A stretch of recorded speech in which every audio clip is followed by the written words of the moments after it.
Chers amis, bonjour. Nous sommes le vendredi 24 janvier 2025. Il est 8h30. Quelques news de l'Arménie de l'Artsakh et de la diaspora arménienne. 8h30 puisque je me suis levé un peu plus tôt ce matin.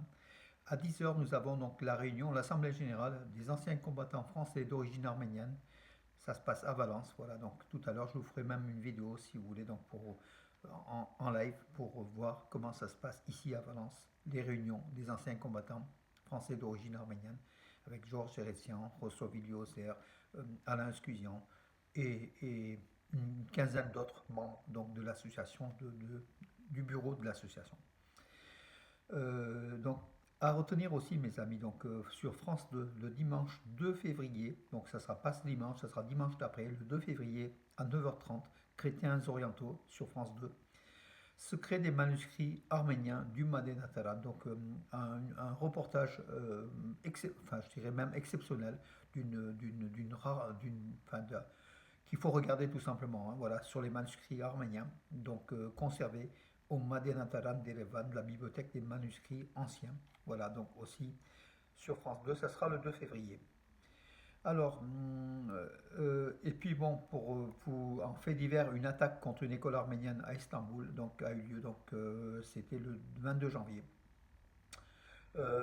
L'école arménienne Tatian, située dans le quartier de Bakirköy à Istanbul.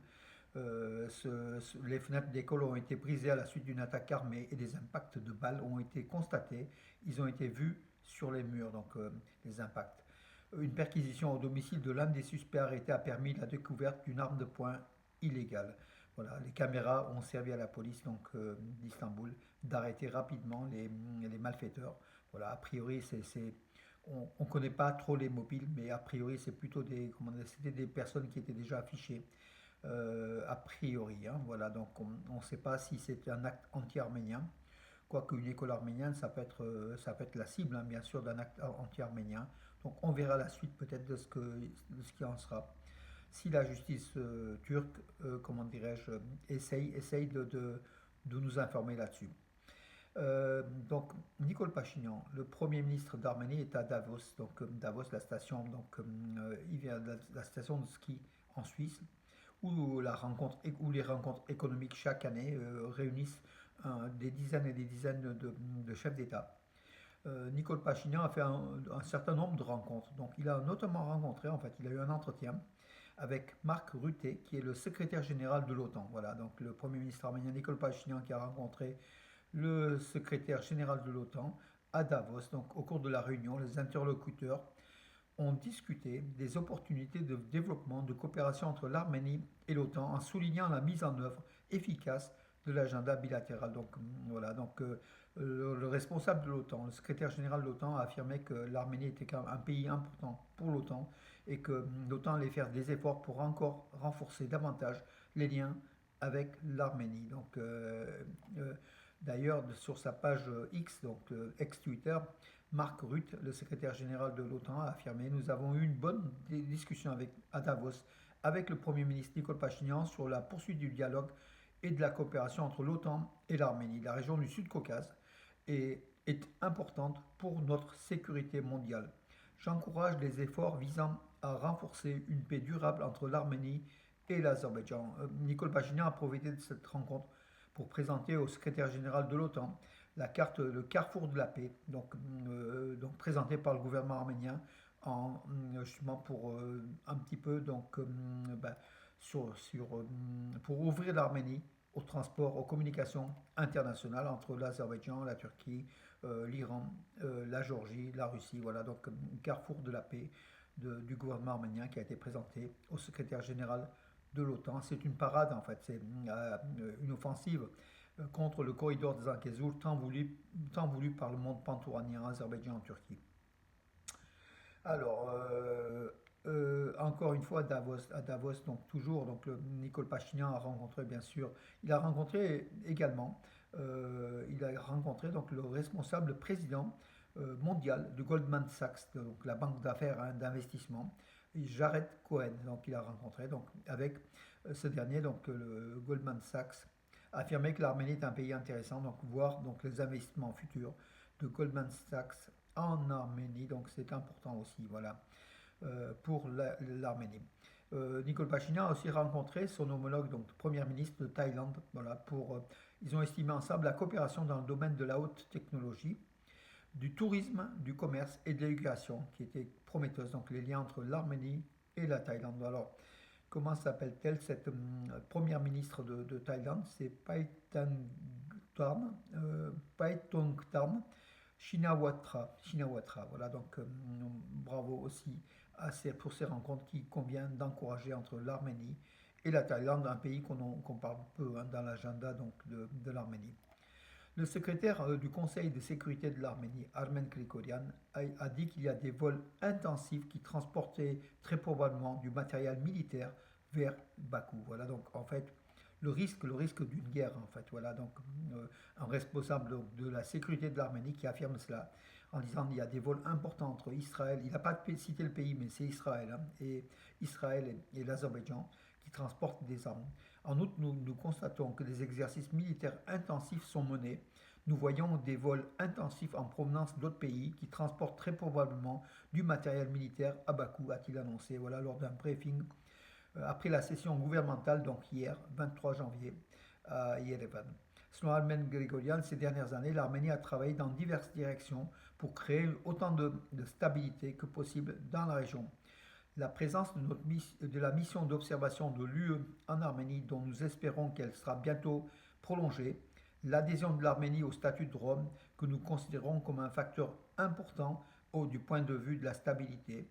Les réformes militaires en cours de l'Arménie sont certains facteurs de stabilité et nous prenons en compte tous ces éléments ensemble. Il a aussi affirmé que l'Arménie s'armait bien évidemment hein, pour sa sécurité, ce qui serait la moindre des choses face à un État agressif tel que l'Azerbaïdjan.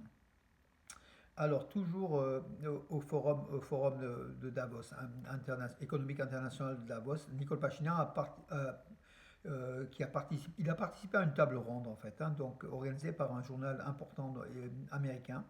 Euh, il a encore une fois présenté donc le carrefour de la paix, donc le carrefour de la paix présenté par le gouvernement arménien. Voilà.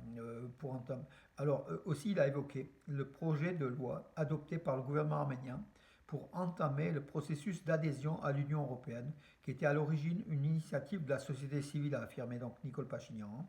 Notre gouvernement l'a approuvé et il y a une forte probabilité que le Parlement l'adopte également, ce qui signifiera juridiquement que nous entamons le processus de rapprochement de plus en plus important avec l'Union européenne. Voilà, encore une fois, rapprochement entre l'Arménie et l'UE, sous la menace bien sûr de la Russie de l'autre côté. Hein. En Arménie, donc un groupe de députés, de chefs de parlement des pays du Nord comme Norvège, enfin des pays nordiques, Finlande et des pays baltes étaient en Arménie depuis 2 jours. Voilà. Hier, ils ont eu donc une visite. Ils ont rencontré donc Alan Simonian, bien sûr, le président du Parlement arménien. Bien sûr, comme l'a affirmé la responsable du Parlement, enfin la présidente du Parlement de Lettonie, donc je vais vous citer son nom parce qu'il faut aussi. euh, donc c'est Daiga Mierina, qui a fait une déclaration, présidente de la Seima lettonne, donc le Parlement de Lettonie, lors d'une table ronde à Yerevan, donc hier, intitulée Ensemble pour la paix et la démocratie.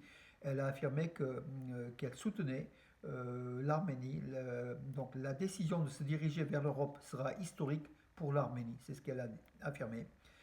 Cela vaut la peine d'ouvrir cette voie. Et puis elle a fait part de son expérience de la Lettonie, qui est déjà membre de l'Union européenne depuis, comme les 3 pays baltes, hein, l'ensemble des 3 pays baltes, membres de l'Union européenne depuis 20 ans déjà. Voilà, donc le rapprochement, bien sûr, ces députés, ces sénateurs, ces responsables donc des parlements des pays du Nord et des pays baltes étaient venus en Arménie, justement pour entamer ce rapprochement, pour affirmer à Yerevan que l'expérience du rapprochement de l'Union européenne était soutenue par de nombreux pays européens. Voilà donc qui est important. Euh, la délégation s'est rendue aussi au mémorial du génocide des Arméniens de 1915 à Zizernaga-Bertin, à Yerevan. Voilà, donc ces pays ont reconnu le génocide des Arméniens, tous ces pays, les pays baltes et les pays donc, du Nord, tels que la Norvège, la Finlande. Loupen Loupinian, qui est le vice-président de l'Assemblée nationale d'Arménie, a affirmé: nous devons tout faire pour empêcher la guerre. Donc, lors d'une déclaration, euh, tous les partenaires internationaux comprennent des menaces auxquelles l'Arménie est confrontée. C'est ce qu'a déclaré le vice-président de l'Assemblée nationale d'Arménie, Loupen Loupinian, qui est aussi chargé des négociations entre le rapprochement entre l'Arménie et la Turquie, hein, donc Loupen Loupinian. Donc, lors d'un briefing, en fait, après le Parlement, la séance du Parlement, il a affirmé: nous attendons de tous nos partenaires internationaux le soutien de la souveraineté et de l'intégrité territoriale de l'Arménie. Nous devons tout faire pour empêcher la guerre. Nous devons tout faire pour être prêts. Si nous sommes attaqués, résistons. Nous devons veiller à ce que la communauté internationale fasse tout son possible pour empêcher qu'une telle chose ne se produise, a déclaré Loupen Loupinian. À ce propos-là, donc, le secrétaire général de l'OTAN, face à Nicole Pachinian, il a une nouvelle fois affirmé que l'OTAN soutenait l'intégrité territoriale de l'Arménie, donc les 29 743 km², si chers à Pachinian. Donc voilà une fois une affirmation. Et c'est en cela que l'Azerbaïdjan hésite à attaquer l'Arménie. Bien sûr, il y a une communauté internationale qui est fortement aux côtés de l'Arménie, aux côtés de l'État souverain de l'Arménie et de ses frontières. Voilà mes amis, je regarde s'il n'y a pas deux, trois autres informations donc, à venir. Donc non, Loupen Oubignan, cette déclaration qui est importante. Pareil aussi, donc tous les responsables du gouvernement pachinian aujourd'hui évoquent l'éventualité d'une attaque de l'Azerbaïdjan contre l'Arménie, mais en même temps le soutien fort des pays derrière l'Arménie et puis surtout la préparation de l'Arménie qui est donc l'épisode 2020 ne se reproduira pas en Arménie de toute façon. L'Arménie est prête, même si elle est inférieure militairement à l'Azerbaïdjan, elle a des soutiens quand même importants et puis l'Arménie s'arme de plus en plus. Donc effectivement, c'est un petit peu elle joue une course contre la montre à l'armement. Voilà, mes amis, écoutez, j'ai fait le tour de l'actualité. Oui, j'ai fait le tour de l'actualité. Il y avait quand même pas mal d'actualités, notamment ce forum économique de Davos avec ses rencontres importantes de Pachinian. Il a rencontré d'autres responsables, hein, d'autres premiers ministres, d'autres responsables des pays comme la Croatie, comme un certain nombre de pays, Nicole Pachinian. C'est plutôt bénéfique ces rencontres internationales de Davos pour l'Arménie. Et on sent que l'Arménie a le soutien quand même de nombreux pays. Mais par contre, vous direz, il faut un soutien militaire sur place. Il faut une armée, il faut des armes. Voilà, bien sûr, c'est la solution numéro un, c'est la clé numéro un. Mais il y a aussi comment dirais-je, on verra l'administration Biden, donc l'attitude des États-Unis, elle sera déterminante pour la paix et la sécurité au Caucase.